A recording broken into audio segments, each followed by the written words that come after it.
ज्वाला पटेल के स्वर में टीसी म्यूजिक पर सुनिए यह गीत।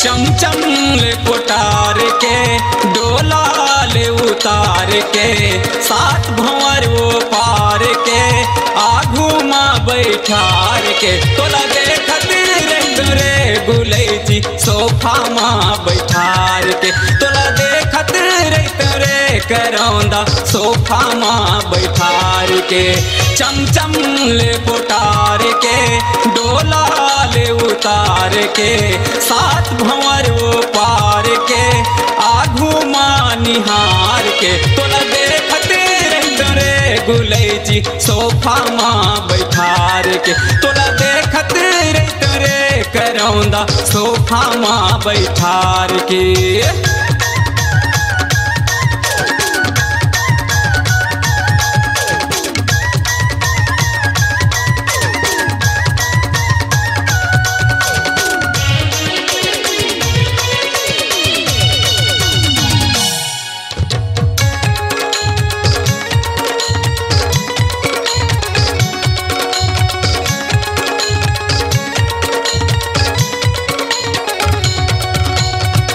सन सन सन चलन देना तोरी मोरी माया की गाड़ी,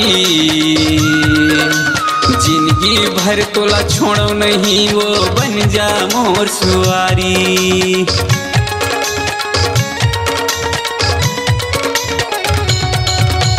सन सन सन सन चलन देना तोरी मोरी माया की गाड़ी,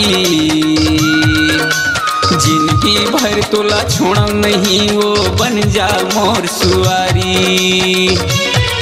तोरी होठ के लाली बम दिखाए तोरे कान के बाली झम दिखाए, तोरे होठ के लाली बम दिखाए तोरे कान के बाली झम दिखाए। चेहरा उघार के नैना मनिहार के, चेहरा उघार के नैना मनिहार के तोला देखत रहता वो गुलैची सोफा माँ बैठार के तोला देखत रहता रे करौंदा सोफा माँ बैठार के।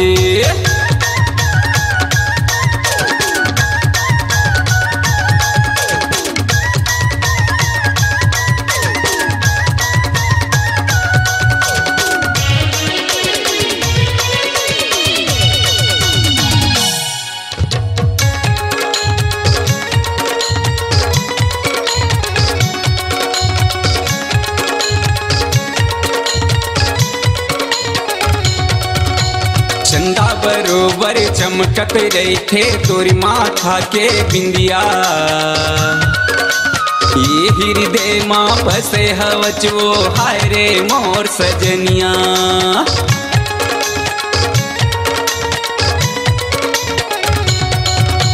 चंदा बरोबर चमकत रही थे तोरी माथा के बिंदिया, ये हृदय माँ बसे हवच वो हाय रे मोर सजनिया। तोरी होठ के लाली बम दिखाए तोरे कान के बाली झम दिखाए, तोरे होठ के लाली बम दिखाए तोरे कान के बाली झम दिखाए।